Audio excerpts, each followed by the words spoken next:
नमस्कार, जय हिंद प्यारे साथियों, कैसे हैं आप सभी? उम्मीद है बहुत अच्छे होंगे।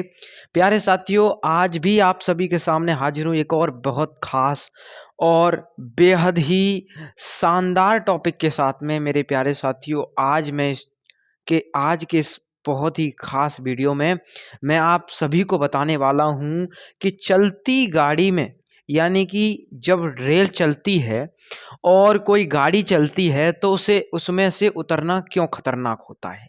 अगर हम चलती रेलगाड़ी या चलती बस में से उतरते हैं तो हमें क्या हानि हो सकती है, क्या हमें उससे नुकसान है, वो सारी बातें आप सभी के सामने रखूंगा।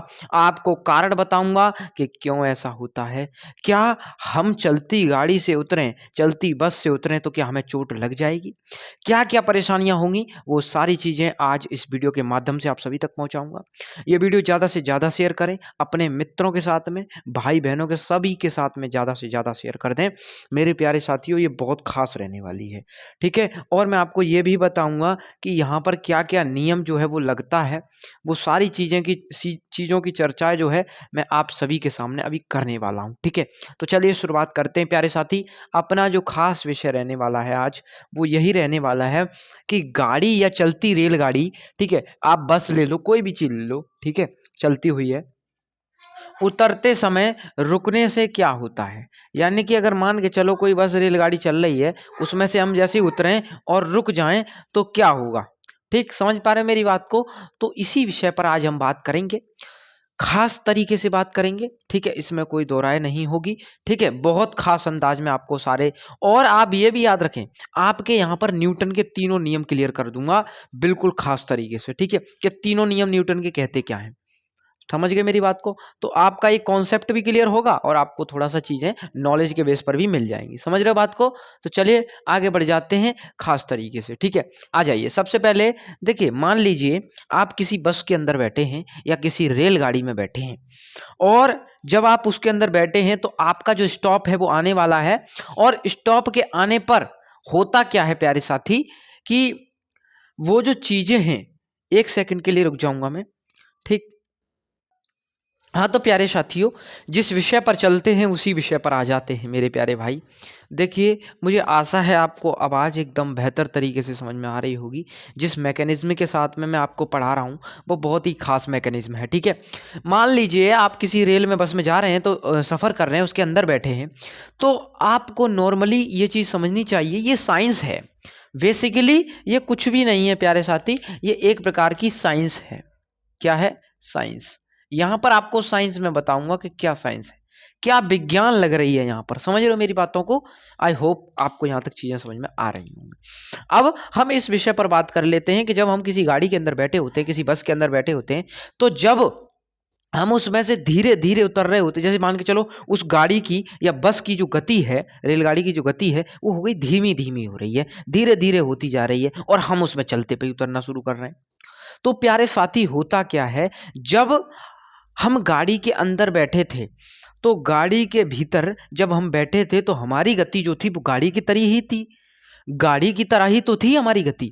तो जब हम बस या गाड़ी में बैठे थे तो हमारी गति भी उसी की तरह थी, और जब हमारी गति भी उसी की तरह थी तो प्यारे साथी, हुआ क्या वहाँ पर? हुआ ये कि जब हम उस गाड़ी में से उतरे तो उतरने के बाद में जो हमारा ऊपर का जो हिस्सा था, ऊपरी भाग, हमारे शरीर का ऊपरी भाग जो था, वो भी गति की ओर था कि भैया गति चल रही है।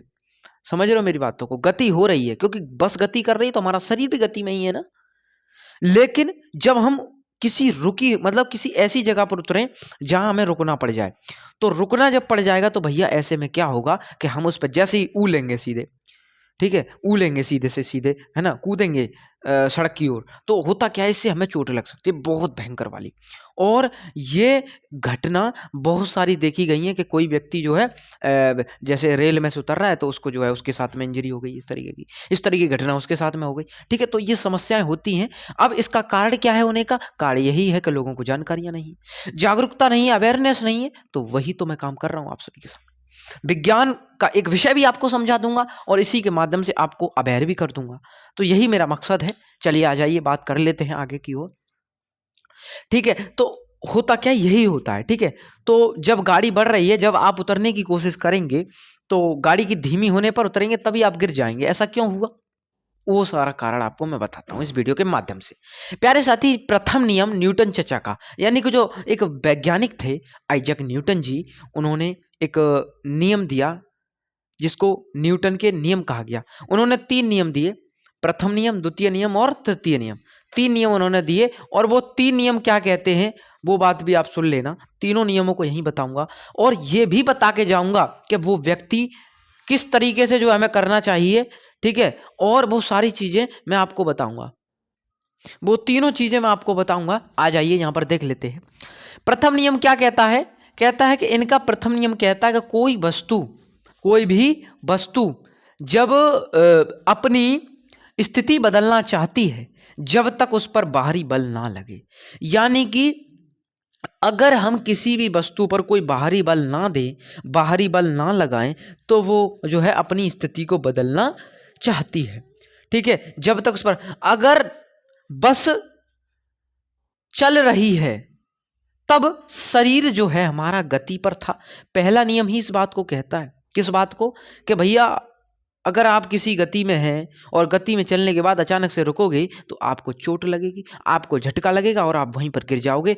हो सकता है आपके साथ में कोई बड़ी दुर्घटना घट जाए उसी वक्त। और इस तरीके की घटनाएं देखी जाती हैं। कहाँ? न्यूज में आती रहती हैं। आप न्यूज़पेपर में देखिए, इस तरीके की घटना चलती रहती हैं कभी ना कभी, है ना। तो ये चीजें किस वजह से हैं? अवेयरनेस नहीं है, इस वजह से। समझ रहे हो? यहाँ पर जो है वो जागरूकता की कमी है। और जागरूकता जब लोगों में बढ़ेगी, यही मेरा कदम है, एक सही कदम शिक्षा के क्षेत्र में एक नई क्रांति के तौर पर हमारा जो चैनल है वो हमारे स्थापित करने का यही हमारा मकसद रहा प्यारे साथियों, कि आप सभी तक अच्छी चीजें पहुंचाना। ठीक है, आप सभी को हर चीज के लिए सचेत करना, कुछ ऐसी बातें बताना जिनसे लोग परे हैं, जिनको नहीं समझ पा रहे हैं। बस यही मकसद है। समझ पा रहे हो मेरी बातों को? यही कहना चाह रहा हूं मैं प्यारे साथी। तो होता क्या है बेसिकली, जैसे ही हमारे पैर जमीन पर टकराते हैं तो पैर जो है वो रुक जाते हैं। लेकिन हमारा जो ऊपर का शरीर है, जो ऊपर का हमारा शरीर, जैसे मान के चलो मैं गाड़ी में बैठा हूं, बस में बैठा हूं, मैं तुरंत से कूदने की कोशिश कर रहा हूं। कूदा मतलब मैं कूदने की कोशिश कर रहा हूं गेट से, बस का गेट हो चाहे ट्रेन का गेट हो। तो जब मैं कूदने की कोशिश कर रहा हूं तो कूदते वक्त मुझे क्या हो रहा है? मैं गिर रहा हूं भैया, मैं गिर गया एकदम से। मैं ऐसे गिरा कि मेरी चोट लग गई। अब भैया इसका सही तरीका क्या है? देखो, होता क्या है कि हमारा जो शरीर है, ऊपरी शरीर, इसको लॉ ऑफ इनर्शिया भी कहा जाता है। ठीक है, गति के जड़त्व का नियम। ठीक है, जड़त्व का नियम भी इसको कहते हैं। ठीक है, न्यूटन का नियम भी इसको कहते हैं, प्रथम नियम। ठीक है, तो हमारा जो शरीर है ऊपर वाला, ऊपर का धड़, वो क्या चाहता है? वो कहता है कि नहीं भैया मैं तो इसी स्थिति में रहूंगा, मैं तो चलना ही पसंद करूंगा। ठीक है, लेकिन हमारे पैर क्या कहते हैं? कि तुम एक जगह पर थम जाओ। पैर ही तो कह रहे हैं, हमारा ऊपर का शरीर तो नहीं कह रहा ना। वो तो कह रहा है कि आगे चलो, तो हमें भी आगे जाना पड़ेगा।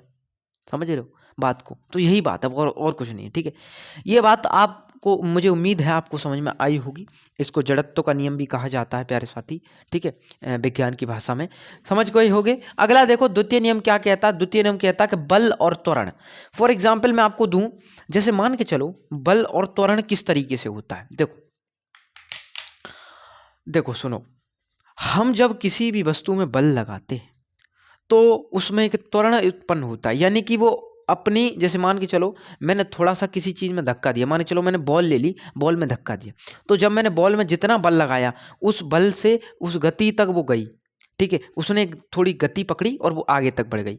बढ़ गई कि नहीं बढ़ गई?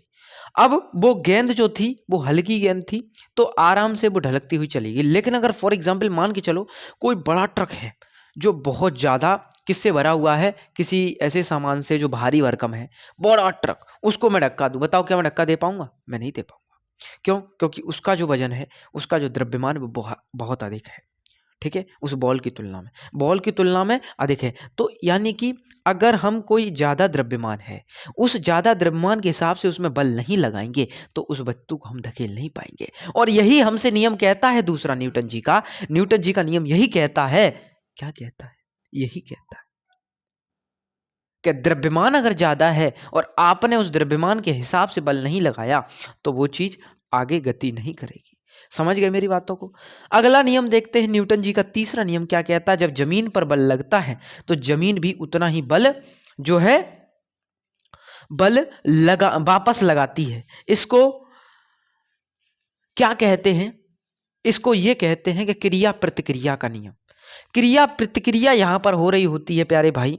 क्रिया प्रतिक्रिया का नियम भी इसको कहा गया है कि मान के चलो मैंने किसी के थप्पड़ मारा, उसने मेरे मार दिया, तो क्रिया प्रतिक्रिया दो व्यक्तियों के बीच में हुई। अब इसी तरीके से यहां क्रिया प्रतिक्रिया कैसे होती है? फॉर एग्जाम्पल मान के चलो मैंने कोई बंदूक ले ली और बंदूक की गोली को मैंने चलाया। तो जब बंदूक चलाई तो बंदूक को चलाते वक्त मैंने क्या देखा कि भैया वो पीछे की ओर मुझे धकेलती है बंदूक, एकदम से धक से ध्यान थी, तभी तो उसको मजबूती से पकड़ा जाता है बंदूक को, है ना। तो बंदूक को एकदम से मजबूती से पकड़ के और उसके बाद में निशाना साधा जाता है। समझ रहे हो? ऐसा क्यों? कि मजबूती से पकड़ना जरूरी है, अन्यथा वो हमारे सर में भी लग सकती है, हमको कोई भी क्षति पहुंचा सकती है कुल मिला के। ठीक है, तो यहां पर न्यूटन जी का तीसरा नियम काम करता है, क्रिया प्रतिक्रिया का। ठीक है, आप ऐसे समझ लो कि कुएं में अगर आवाज दोगे तो वापस लौट के आएगी। नियम ये कहता है तीसरा, सिंपल सा कहता है कि जब जमीन पर बल लगता है तो जमीन उतना ही बल वापस हम पर लगाती है। यही रिएक्शन फोर्स अचानक से गति रोकता है और हम आगे की ओर झुक जाते हैं। आपने देखा भी होगा, जैसे बस में सफर कर रहे हैं, कभी कभी झटका लगता है, बस रुकती है तो रुकती है कि नहीं रुकती, तो वो रुकती है तो वहां पर भी इस तरीके की घटनाएं देखने को मिलती हैं। समझ गए मेरी बात को? और मैं आप सभी को इतना ही कहूंगा कि इन सब चीज़ों के लिए एक आपको मैं एक सेफ्टी मैसेज भी देना चाहूँगा। वो सेफ्टी मैसेज ये होगा कि प्यारे साथी, आप सभी से मैं यही कहूँगा विनती कर कर कि जब आप कहीं भी सफ़र करें, बस में सफ़र करें, रेलगाड़ी में सफ़र करें, तो सफ़र करें अच्छी बात है, लेकिन इन नियमों का ध्यान रखें। वीडियो को ज़्यादा से ज़्यादा शेयर करें और नियमों का ध्यान ऐसे रखें कि जैसे बस में बैठे हैं या रेलगाड़ी में बैठ रहे हैं तो जब उतरें या तो वो बस रोक ले बस वाले या रेलगाड़ी बिल्कुल रुक जाए तब उतरें, या फिर अगर गति कम है तो आपको करना क्या होगा कि उसमें से जैसे ही आप बस में से उतरें, उतरने के जस्ट बाद थोड़ा चलते रहें। अगर आप एक जगह पर रुक गए तो आपको चोट बहुत बुरी लगेगी, लेकिन अगर आप उतरने के बाद में उस गति के साथ में चलते रहे मतलब कुल मिला के चलते ही रहे तो आपको चोट नहीं लगेगी। इस चीज को आप खुद ट्राई कर सकते हैं। मान के चलो आप किसी फील्ड में भागने मैदान में भागते भागते आप एकदम से रुकोगे, आपका बैलेंस बिगड़ जाएगा और बैलेंस बिगड़ जाएगा तो आपकी चोट भी लग जाएगी, गिर जाओगे, है ना। तो ये होगा। प्यारे साथी, उम्मीद है मुझे आपको ये बातें समझ में आई होंगी। ठीक है, तो आपको ये बात ध्यान रखनी है और एक बात और याद रखनी है, अगली बार से अगर ऐसी कोई घटना आपके साथ हो, आप गिरे, तो समझ लेना कि भैया न्यूटन के नियम का कमाल है सब कुछ। किसका कमाल है? न्यूटन के नियम का कमाल है भैया। न्यूटन जी ने जो नियम दिए उन्हीं की वजह से हम गिरे। ठीक है, आशा करता हूँ, उम्मीद है बहुत अच्छे से समझ में आया होगा। इसी के साथ मिलता हूँ बहुत ही खास अंदाज के साथ में एक नई वीडियो के साथ में। तब तक के लिए जय हिंद और जय भारत साथी।